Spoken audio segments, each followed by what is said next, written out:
WWE superstar Rey Mysterio is out of the SmackDown World Cup after suffering an injury. We've got the latest details on his injury status. Speaking of injuries, Charlotte Flair, when is she going to return to WWE TV? We've got the latest update on her absence from television. Speaking of injuries as well, Kevin Owens may have suffered an injury. We've got the latest on his status. Robert Roode is on his way back from injury. An interesting note on Jinder Mahal's match against Braun Strowman on SmackDown last Friday. Sarah Logan, a lot of people have been talking about her return. We've got some details on her return to WWE television and some details on that botch that a lot of people are talking about from SmackDown on Friday.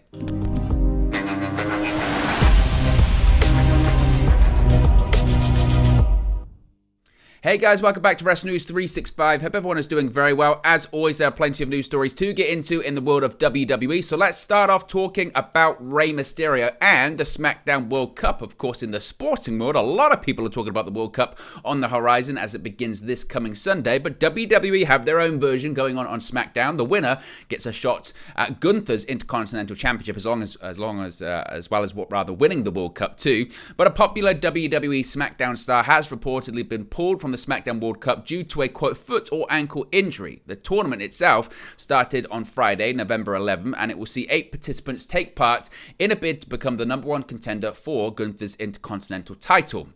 The 8 participants announced on SmackDown were Braun Strowman, Jinder Mahal, Santos Escobar, Shinsuke Nakamura, Sami Zayn, Butch, Ricochet, and Mustafa Ali. However, Ali's inclusion certainly caught people by surprise because previously it had been reported and announced that Rey Mysterio was going to be part of this lineup. PW Insider had previously reported that Rey Mysterio was going to be part of the SmackDown World Cup. However, it's now being reported that Mysterio will no longer be part of the tournament, having picked up an injury, and Ali was his replacement.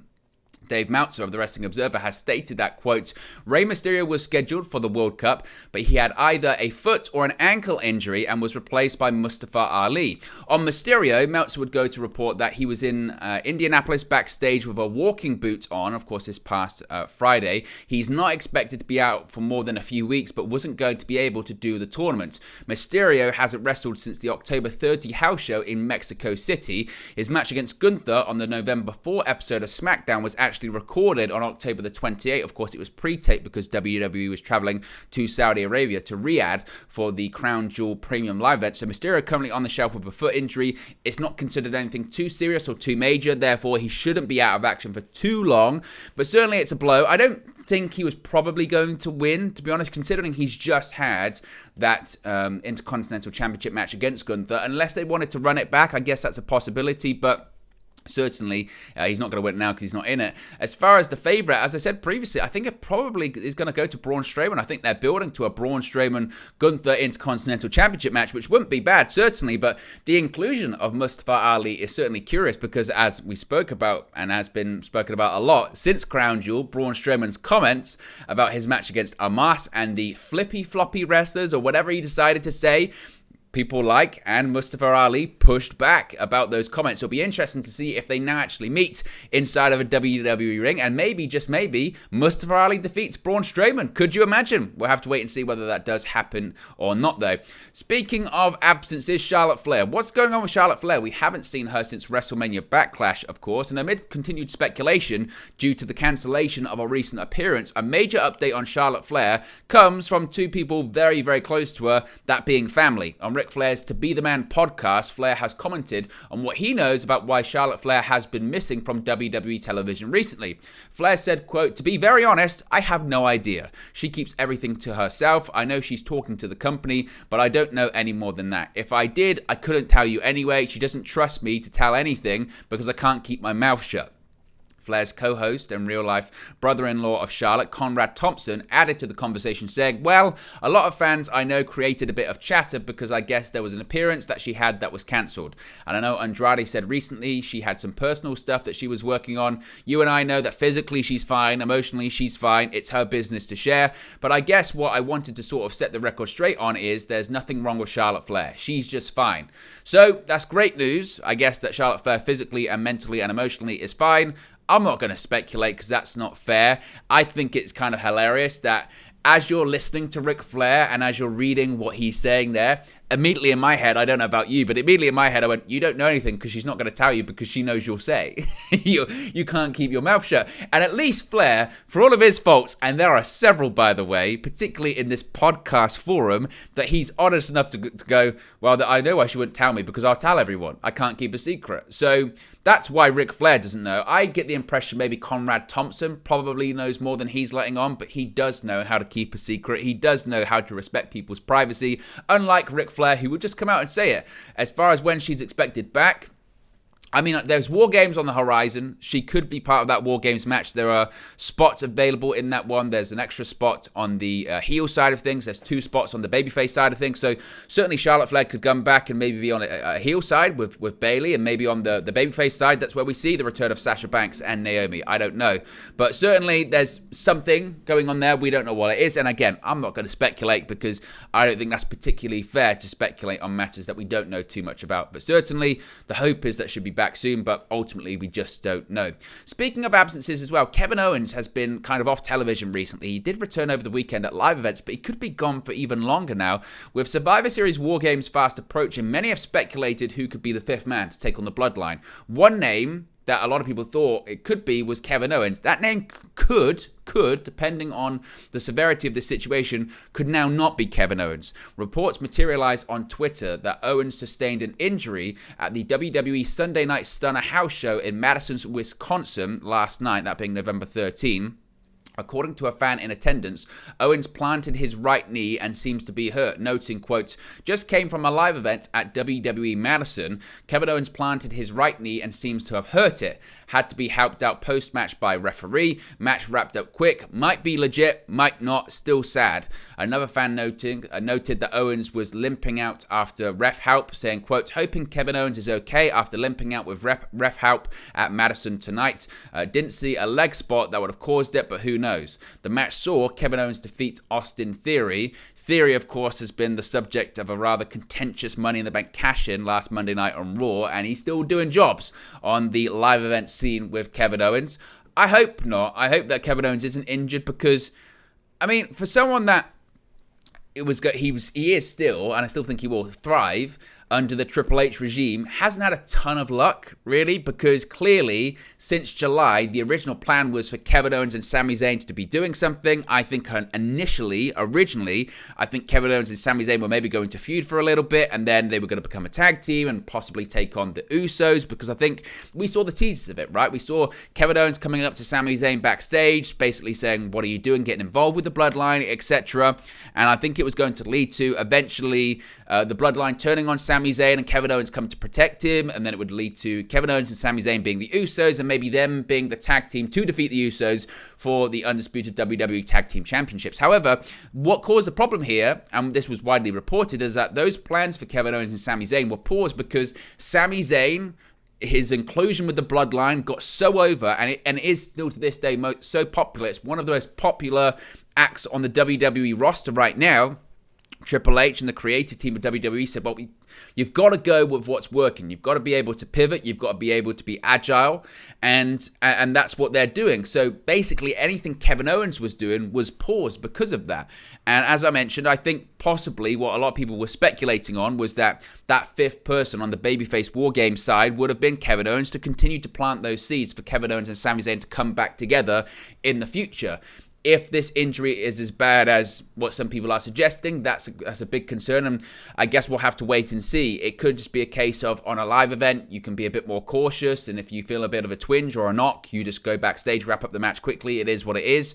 There's still time, not a lot, between now and Survivor Series. It's next weekend. Of course, Full Gear for AEW is this coming weekend, so it's difficult to say, certainly. It's difficult to say how bad this is or isn't. It might be a case of KOs on Monday Night Raw tonight, and it's not a problem at all. And it's just a case of, a bit of a knock, I just need to not do anything between now and Survivor Series and I'll be fine. Or it could be a case of, I'm out of action for a long time, it's worse than I thought. If we get any updates or any information on it, Of course, we'll talk about it here on the channel as well. Robert Roode is on his way back to WWE. We heard an update about this last week, and Roode's been out of action, of course, since June, but it appears he is getting closer to a return. Fightful Select, Sean Ross Sapp is reporting that Roode was spotted backstage at the November 11, that's being last Friday's edition of SmackDown in Indianapolis. The former United States champion revealed in September that he had a successful visit to South Lake Orthopedics and Andrew Sports Medicine in Birmingham, Alabama, where many WWE stars go for surgical operations. Roode was once again seen in Birmingham this week, spotted in the days before he showed up in Indianapolis for SmackDown. There is no word on what kind of surgery Roode underwent or the nature of this injury, but an Instagram post from the former NXT champion showed small bandages on the side of his neck. We don't know if it's a neck injury. Again, I don't want to speculate on that. Roode, though, has not competed in WWE since June, losing a series of live event matches to Owens and via Mahal, and hasn't appeared on WWE television since April 1st, where Roode came up short in the Andre the Giant Memorial Battle Royale, which was eventually won by Madcap Moss. Roode has not wrestled since Vince McMahon stepped down from all corporate and creative duties amid a myriad of investigations into his use of personal and company finances. WWE's creative direction has since been taken over by Paul Triple H Levesque, who was a staunch supporter of Roode during his time running NXT. It was during Roode's reign as NXT champion that the design was changed to use the one that was until that was redesigned in April. So certainly Triple H, a big fan of Roode, and I think a lot of people are hoping that with Triple H in charge, now we might see maybe this real change, real revolution of Robert Roode's use on television. Whether or not that will happen remains to be seen. He's got to come back first. So hopefully he comes back, and then we'll see what happens when it comes to plans for him moving forward. Jinder Mahal, former WWE champion Jinder Mahal, returned to action for the first time in nearly 4 months on SmackDown this past week and took on the monster of all monsters, Braun Strowman, in the first match of the SmackDown World Cup tournament. The winner of the inaugural tournament will earn a future title match against Intercontinental Champion Gunther. Though Mahal lost his match against Strowman, it marked an interesting note, according to Sean Ross Sapp of Fightful Select. This past Friday served as Mahal's first match under the new Paul Triple H Levesque era in WWE. Of course, as I mentioned earlier on this summer, Vince McMahon retired because of these allegations of inappropriate conduct, hush money payments, etc. Stephanie and Nick Khan was soon named as the new co-CEOs, while Levesque assumed the role of Executive Vice President of Talent Relations.